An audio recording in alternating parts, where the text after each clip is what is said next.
नमस्कार मित्रों, Hindi story official YouTube channel में आपका बहुत बहुत स्वागत है। आज हम आपको एक नई कहानी सुनाने जा रहे हैं। एक गरीब किसान की दुख भरी कहानी। सैड हिंदी कहानी। एक बड़ा ही बड़ा धनवान आदमी एक गांव में रहता था। जैसे कि ज्यादातर पैसे वालों को होता है, इस धनवान सेठ को भी अपने पैसों का घमंड था। वो जिस गांव में रहता था वहां पर ज्यादातर लोग किसान थे।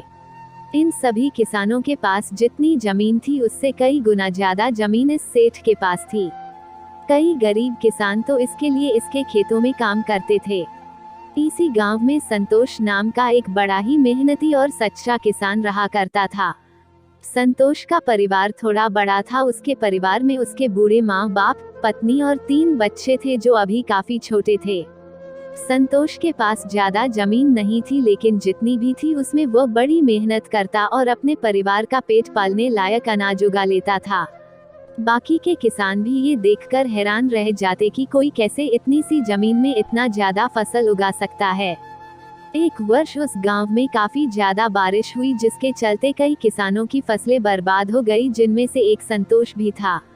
अब संतोष धर्म संकट में पड़ गया, क्योंकि उसके परिवार में उसके अलावा कोई और कमाने वाला था नहीं, और अपने परिवार को भूखा मरते हुए वो देख नहीं सकता था। वह जानता था कि इस गांव में अगर कोई उसकी मदद कर सकता है तो वह वही घमंडी सेठ है, जिसने गांव के कई अन्य गरीब किसानों को या तो कर्जा दिया है या तो अपने यहाँ काम पर रखा हुआ है। हाथ पर हाथ धरे बैठे रहने के बजाय उसने इस सेठ के पास जाने का फैसला किया और एक दिन उनके पास पहुँच गया। सेठ के पास पहुंचकर संतोष बोला, सेठ जी आपकी बहुत मेहरबानी होगी अगर आप मुझे थोड़ा सा कर्जा दे जिससे मैं अपने खेतों में फिर से कोई फसल उगा सकूं, या फिर आप मुझे अपने यहाँ नौकरी दे ताकि मेरे परिवार को 2 वक्त का खाना मिल सके। घमंडी सेठ को उसकी इन बातों से कोई मतलब था नहीं, लेकिन गांव के सारे लोगों की तरह वह भी यह जानता था कि संतोष कितना मेहनती है और वह जिस भी खेत में काम करेगा वहाँ वह 2 गुनी फसल उगा सकता है। सेठ ने सोचा, अगर मैं इसे पैसे उधार देता हूँ तो शायद यह इस स्थिति में नहीं है कि मुझे वापस लौटा सके, लेकिन अगर मैं इसे अपने खेतों में काम करवाता हूँ तो मुझे जरूर दुगना फायदा होगा।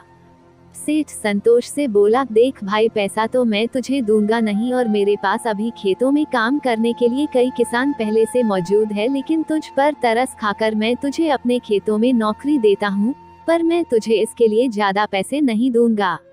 बाकी किसानों को मैं 300 देता हूँ, मैं तुझे 200 ही दे पाऊंगा। मरता क्या ना करता। संतोष ने सेठ की शर्त मान ली और उसी दिन से सेठ के खेतों में काम करना शुरू कर दिया। 2 महीनों तक नियमित वो सेठ के खेतों में जाकर कड़ी मेहनत करता और देखते ही देखते 4 महीने का काम उसने अपनी मेहनत से 2 महीनों में ही खत्म कर दिया। सेठ उसके काम से काफी खुश था, लेकिन वो कभी उसको यह जताता नहीं था। जब सेठ ने देखा कि उसका खेतों का काम अब खत्म हो चुका है, अगर वह संतोष को काम से निकाल देता है तो उसके 2 महीनों के पैसे बच जाएंगे, तब सेठ ने संतोष को काम से निकालने का फैसला किया। एक बार सेठ को ये विचार भी आया कि इतना मेहनती आदमी शायद उसे दोबारा ना मिले, लेकिन फिर उसने सोचा कि जब अगले साल काम आएगा तब उसे फिर से नौकरी पर रख लेगा। आखिर इस गाँव में उसके अलावा है ही कौन जिसके आगे ये लोग अपने हाथ फैलाएंगे। एक दिन सेठ ने संतोष को अपने पास बुलाकर उसको उस दिन का पैसा दिया और साथ में ये भी कहा कि कल से तुमको काम पर आने की जरूरत नहीं है।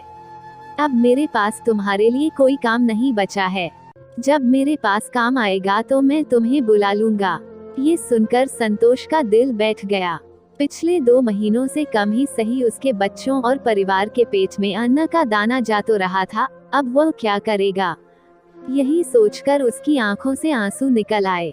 संतोष ने सेठ के पैर पकड़ लिए और गिड़गिड़ाने लगा, सेठ जी मुझे इस काम की बहुत जरूरत है, मुझे मत निकालिए। अपने मतलब से मतलब रखने वाला सेठ टस से मज ना हुआ। उसने खरी खोटी सुनाकर संतोष को वहां से चलता कर दिया और मन ही मन 2 महीनों की तनख्वाह बचने से खुश होने लगा। अगले दिन जब सेठ सवेरे उठा और अपने आंगन में आया तो उसने देखा कि संतोष उसके आंगन में बैठा है। सेठ ने उसको पास बुलाकर पूछा कि क्या हुआ, तुम क्यों यहाँ पर बैठे हो। संतोष बोला, सेठ जी मुझे वापस काम पर रख लीजिए, आप जानते ही हैं मेरी आर्थिक परिस्थिति कैसी है। थोड़ी दया कीजिए। लेकिन सेठ ने उसकी एक न सुनी और फिर एक बार उसे बुरा भला कहकर वहां से जाने के लिए कहा। बेचारा संतोष सिर नीचे झुका के वहां से चला गया। अगले दिन फिर यही घटना दोहराई गई। संतोष फिर सेठ के आंगन में बैठा था। सेठ ने फिर उसको वहां से जाने के लिए कहा। यही घटना अगले कई दिनों तक चलती रही। अब तो संतोष सेठ के निकालने पर भी वहां से नहीं जाता था और वहीं पर बैठा रहता था। एक बार सेठ ने उससे पूछ लिया, तुम कैसे आदमी हो? मैं तुम्हारा इतना अपमान करता हूँ लेकिन तुम्हें कोई फर्क ही नहीं पड़ता। तब संतोष ने सेठ से कहा, बुरा तो बहुत लगता है सेठ जी, लेकिन जब घर जाता हूँ और भूख से बिलखते अपने माँ बाप और बच्चों को देखता हूँ तब यह अपमान मुझे कुछ भी नहीं लगता। इतना सब कुछ होने के बाद भी सेठ का दिल जैसे पत्थर का बना हुआ था। उसने संतोष को अभी तक काम पर नहीं रखा और ना ही उसका ऐसा करने का कोई इरादा था। एक दिन सेठ ने सोचा कि कुछ दिनों के लिए किसी और गांव चला जाता हूँ ताकि संतोष से पीछा छुड़ा सकूं। अगले दिन संतोष के आने से पहले ही सेठ अपने परिवार को लेकर अपने किसी संबंधी के यहाँ चला गया और वहाँ पर 10 दिनों तक रहने के बाद फिर अपने गांव, अपने घर वापस लौटा। घर लौटते ही सेठ ने आसपास हर जगह नजर दौड़ाई तो पाया कि वहाँ पर अब संतोष नहीं था। सेठ ने सोचा, मेरी तरकीब काम कर गई, लगता है संतोष से अब पीछा छूट गया है। हालांकि अब सेठ के द्वार पर संतोष नहीं बैठा था, लेकिन संतोष का विचार अभी भी सेठ के मन में घर कर बैठा था। सेठ सोच रहा था, संतोष इतनी जल्दी हार मानने वाला आदमी तो नहीं दिखता है। उसके साथ क्या हुआ होगा? क्या उसे कहीं कोई और काम मिल गया होगा या फिर और कुछ? इन विचारों ने सेठ को बेचैन कर दिया और आखिरकार सेठ को संतोष की खबर लेने के लिए गांव में जाना पड़ा। सेठ को संतोष का पता नहीं मालूम था, इसलिए अड़ोस पड़ोस के अन्य किसानों से पूछने पर पता चला कि संतोष घायल हो चुका है और अपने घर पर आराम कर रहा है। सेठ ने जब उसके घायल होने का कारण लोगों से पूछा तो सेठ को पता चला कि जब सेठ अपना घर छोड़कर किसी और गांव में गया था तब बंद घर देखकर कुछ चोर उसके यहाँ चोरी करने आए थे, जिनको रोकने की कोशिश करते हुए हाथापाई में संतोष चोटिल हो गया था। ये सब जानने के बाद सेठ का पत्थर का दिल भी अब मोम की तरह पिघल गया। सेठ को अपने किए पर पछतावा होने लगा।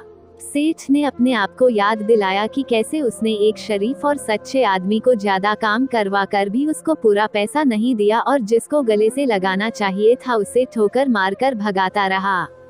सेठ संतोष का घर का पता पूछकर उसके घर पहुंचा तो देखा कि संतोष की घर की हालत बहुत खराब है।